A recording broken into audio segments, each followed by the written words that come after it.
Okay, so I did something a little crazy and I am super excited about it. But first, some background. A Quiet Place was one of my favorite movie theater experiences of 2018. The inventive use of sound and silence, and the masterful way the filmmakers built tension, make it a truly great film. I went by myself, which is a perfectly fine thing to do, okay? And I was literally on the edge of my seat, swearing like a sailor under my breath. I mean, the nail? Come on. It's a great movie, better than most movies. It's thrilling, engaging, and it's extremely well crafted. But there's one key thing about it that bothers me. But this admittedly small detail makes me wonder, could A Quiet Place be even greater? Okay, here's the problem I have with the movie. They show the monster way too soon, and they give too much away. Generally, now let me say that again, in general, the less you see of a monster, the scarier the movie is. Obviously, there are exceptions, but the human imagination is an amazing thing, and the best filmmakers understand not only how to utilize it, but how to weaponize it. Jaws and Alien are perfect examples of this. In each of those films, they show exactly the right amount of the monster and let the audience fill in the gaps. And so, in light of this, here's what I did. I decided to take matters into my own hands. I re-edited the movie. I mean, I kind of just wanted to see if I was right on a couple things, and I think I was. But I'll let you be the judge of that. So here are the 8 simple edits that I believe take A Quiet Place from great to greater. Alright, so this first one addresses my main concern, which is the fact that they showed the monster way too soon. The very first time you see the monster is in this opening scene of the son being killed. So all I had to do was take the monster out. Here is the original scene.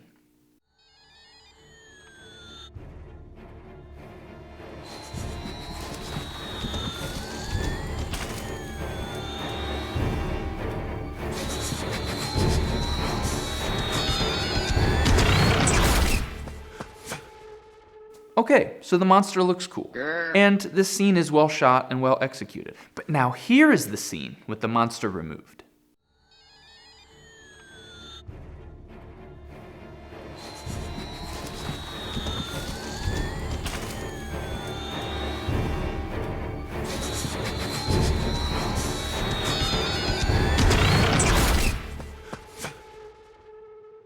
I believe you lose nothing by taking it out.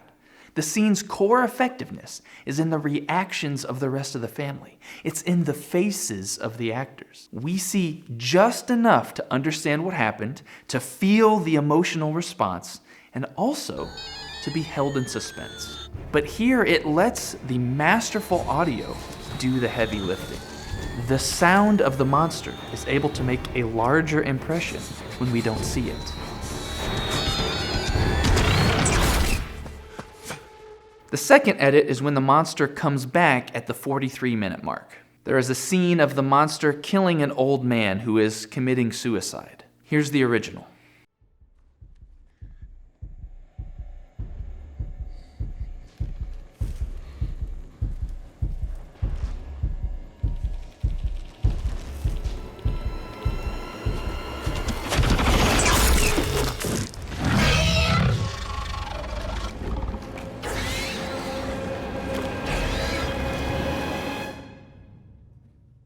And now here's the edited version.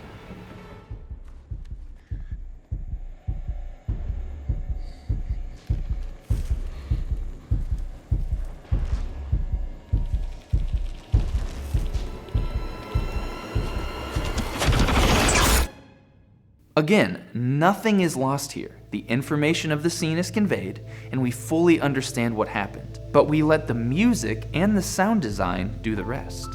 And once again, the effectiveness is in the faces. It's in their reactions.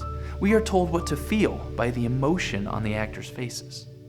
Alright, so just after that at the 47-minute mark, the monster is shown in the basement. This is right after that nail in the foot scene that just still haunts me. Here are the two scenes side by side.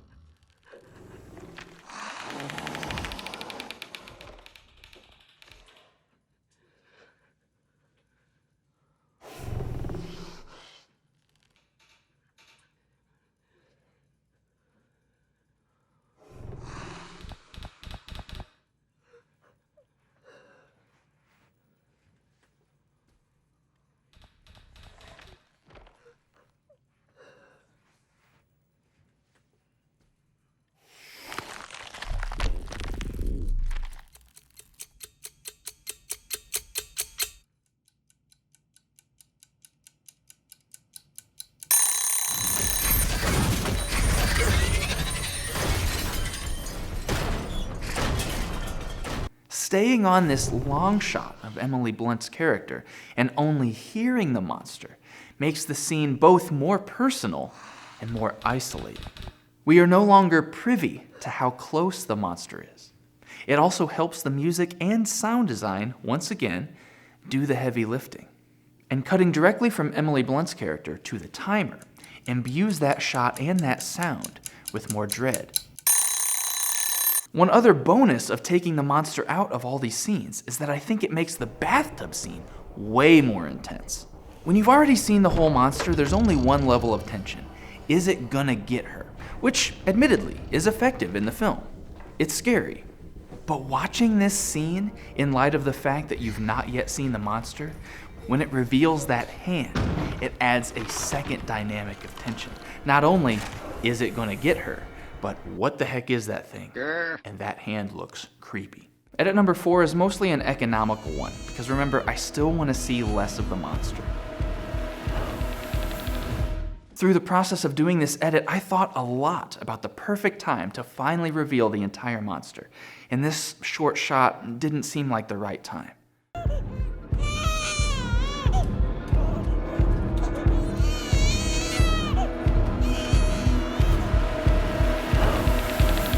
And I know this edit isn't perfect with my cropping and masking. I think honestly if I devoted more time to it, I could make it look pretty seamless.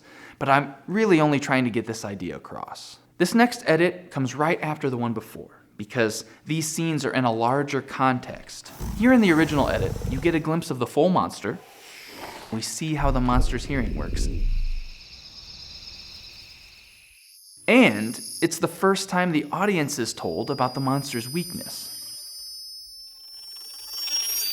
But here's the new edit without any of that.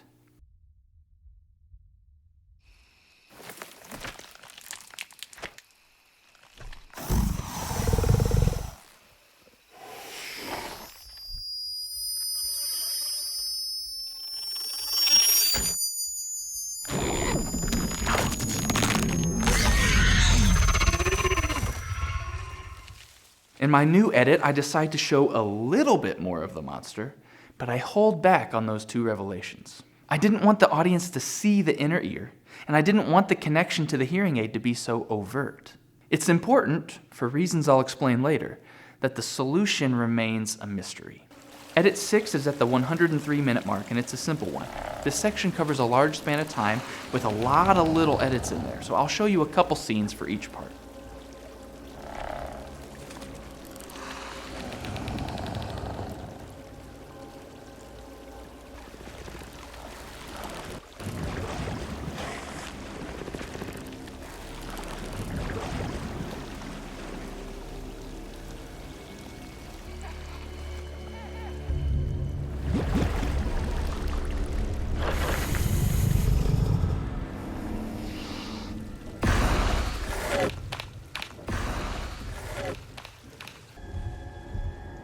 Most of these minor edits are designed to, once again, focus on Emily Blunt's performance, focus on her face, on her reactions.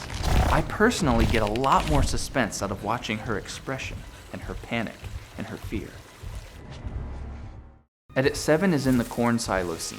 This scene cranks the tension about as high as the film goes, so I felt this was the perfect place to add to that the final revelation of the full monster. So in this new edit, I don't focus on taking the monster out, but on taking out the hearing aid connection.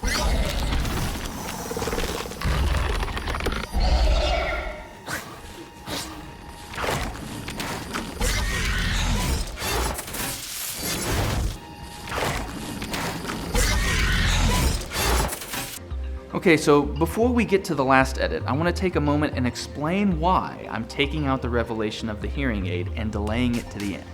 There's two main reasons. Number one, it replaces dramatic irony for mystery, which I believe better fits the tone and narrative choices of the rest of the film. And number two, it makes the father's sacrifice more emotional and less frustrating. In the original edit of the film, knowing that the hearing aid can hurt the monsters and that the daughter has turned off her hearing aid makes the viewer very frustrated. Turn it on. He's gonna die. Your dad's gonna die. Turn it on. Just turn it on. Oh, God. Which is the reason they employed this tactic at all. It's the best of what dramatic irony can do. It evokes a strong emotion in us, and A Quiet Place does that better than most movies. However, I think it stirs up the wrong emotion, one that is distracting from the message of the film. The entire movie is about the relationship between the father and the daughter. She doesn't love herself because she thinks her father blames her for her brother's death. And when her father gives his life for hers, she finally knows and believes that he loved her. Now, this hits home for her because she doesn't know that she easily could have saved him. But it doesn't hit home for us because we do. All right, the final edit, and it happens at the 120-minute mark. And all I'm doing is adding the previous scenes to the ending. This is the last and probably the simplest edit of the whole project.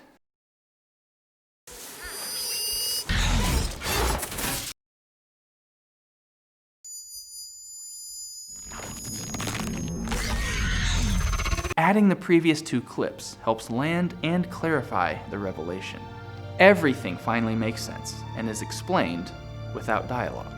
This final showdown is able to truly bring all of the pieces together. Okay, so did I convince you? Is it better this way? Or do you think A Quiet Place is just fine as it is? Let me know in the comments. I'd love to know what you think. And if you liked this video, please click here for more, or click here to subscribe. And for a deeper dive into the channel, check out our patron-only podcast over at our Patreon page. As little as $1 per month gets you full access. This has been Why It's Great, from great to greater. I'm Dan Drake, signing out.